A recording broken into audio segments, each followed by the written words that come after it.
May dahilan din kung bakit hindi tinutupad ng Diyos ang ating mga hiling paminsan-minsan. Sapagkat kung minsan ang ating pagiging sugatan ay nagiging instrumento upang ang kapwa natin ay damayan. Sino ang makapagsasabi sa kanyang kapwa na naiintindihan kita, kundi yung nakaranas din ng karanasan niya?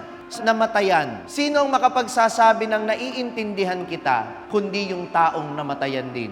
Sino ang makapagsasabi sa isang taong nakakaranas ng problema sa pera, kundi ang isang tao ring nakaranas na mabaon sa utang? Kaya maaaring pinagdadaanan mo yan kasi balang araw magiging inspirasyon ka sa iba at maaakay mo sila sa ating Panginoon.